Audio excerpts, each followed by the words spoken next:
अस्सलाम वालेकुम। मेरा नाम डॉक्टर मोहम्मद उमर निसार है and I am a neonatal and paediatric surgeon. आज की वीडियो में हम नवमौलूद बच्चों की एक बहुत ही इंपॉर्टेंट डिज़ीज़ इसोफेजियल एट्रीज़िया को डिटेल में डिस्कस करेंगे। इसोफेजियल एट्रीज़िया यानी कि खुराक की नाली का पैदाइशी तौर पे ना बना होना, ये एक बहुत इंपॉर्टेंट डिज़ीज़ है नवमौलूद बच्चों की, और एक किस्म से ये एक सर्जिकल इमरजेंसी है जिसको अगर वक्त के ऊपर डील ना किया जाए, वक्त के ऊपर उसको मैनेज ना किया जाए तो बच्चे की जान को ख़तरा हो सकता है। तो बेसिकली इसोफेजियल एट्रीज़िया है क्या?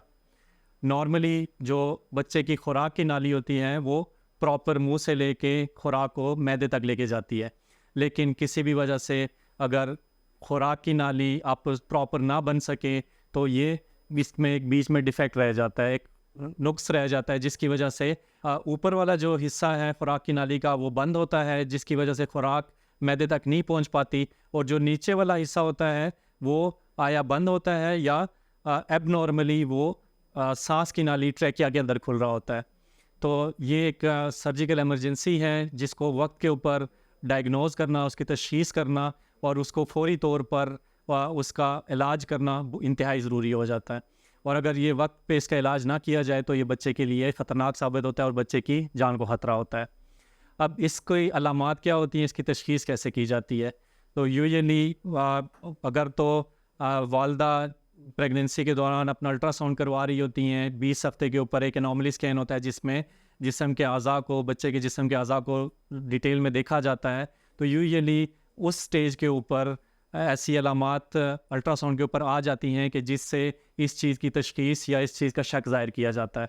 और जैसे ही बच्चा पैदा होता है, पीडियाट्रिशियन बच्चों का स्पेशलिस्ट बच्चे को रिसीव करता है, उसका हेड टू टो एग्जामिनेशन करता है, तो उसके ऊपर भी अगर तो एंटीनेटल स्कैन के ऊपर इस चीज़ का शक है तो उसको कंफर्म करने के लिए खुराक की नाली नाक के ज़रिए या मुंह के ज़रिए मैदे में डालने की कोशिश की जाती है। अगर इस खुराक की नाली को मैदे में जाने में रुकावट हो तो इस चीज़ का शक किया जाता है कि पैदाइशी तौर पे खुराक की नाली नहीं बनी हुई, और फिर फर्दर इसकी सर्जिकल कंसल्टेशन ली जाती है। बच्चों का सर्जन, न्यूनेटल सर्जन उसको देखता है और एक कंट्रास्ट इम्प्रेगनेटेड नेज़ोगैस्ट्रिक ट्यूब को डाल के और इसका एक्सरे लिया जाता है। उसके अंदर हमें नज़र आता है कि जो ऊपर वाला हिस्सा है खुराक की नाली का जो कि बंद है, वहाँ पे ट्यूब कर्ल कर रही होती है, वो मैदे में नहीं जा रही होती। तो ये इस चीज़ को कंफर्म कर देती है कि खुराक की नाली पैदाइशी तौर पे नहीं बनी हुई।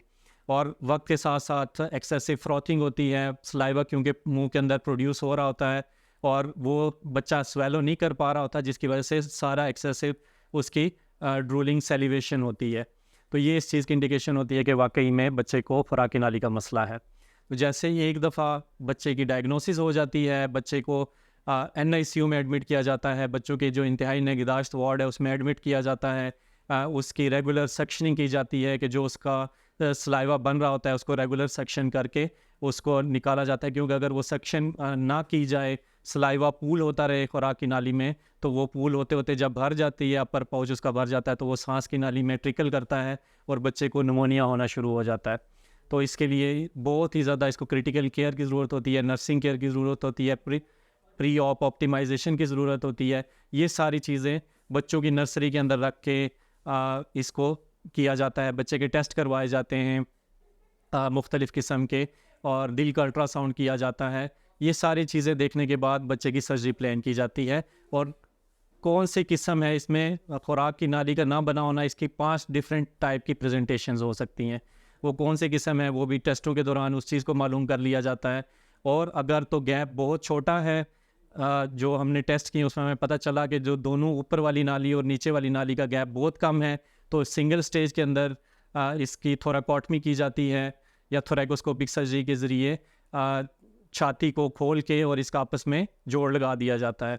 अमूमन 4 से 5 दिन उस जोड़ को पक्का होने में लगते हैं, और उसके बाद आहिस्ता आहिस्ता फीड स्टार्ट किया जाता है और बच्चा अगर ठीक रहता है तो बच्चा डिस्चार्ज के काबिल हो जाता है। लेकिन अगर गैप बहुत ज़्यादा हो जाए, आपस में कनेक्शन ना लग सके और नीचे वाले हिस्से का कनेक्शन सांस वाली नाली के साथ हो, तो अमूमन ये 2 स्टेजेस में चली जाती है। पहली स्टेज फौरी तौर पे कर दी जाती है, जिसमें हमें सलाइवा को ड्रेन करने के लिए यहाँ पे एक जो एसोफेगस है खुराक की नाली को यहाँ पे गर्दन के ऊपर निकाल लिया जाता है और बच्चे की फीड के लिए एक ट्यूब बच्चे के मैदे में डाल ली जाती है। और फिर सेकंड स्टेज 6 से 8 महीने के दौरान, 10 महीने के दौरान जब बच्चे का वज़न बढ़ जाता है तो फिर सेकंड स्टेज में इस जो खुराक की नाली का आपस में जोड़ लगाने का ऑपरेशन किया जाता है। तो ये कुछ बेसिक चीज़ें हैं। खुराक की नाली का ना बना होना, इसकी तशख़ीस कैसे की जाए, इसका इलाज कैसे किया जाए। और अल्हम्दुलिल्लाह हमारे पास एसोफेजियल एट्रीज़िया के लिए बच्चों की सर्जरीज़ के लिए एक प्रॉपर टीम मौजूद है। हमारे पास बच्चों का इंतहाई निगहदाश्त वार्ड, बच्चों के एनेस्थेटिस्ट, बच्चों का ऑपरेशन थिएटर और एक कंप्लीट पैकेज मौजूद है जिसमें कि ऐसे बच्चों की बेहतरीन केयर की जाती है, प्री ऑप केयर भी और पोस्ट ऑप केयर भी। तो अगर आपके बच्चे में, आपके जानने वाले किसी भी बच्चे में खुराक की नाली का पैदाइशी मसला है, नुक्स है, तो आप हमारी टीम से रब्ता कर सकते हैं।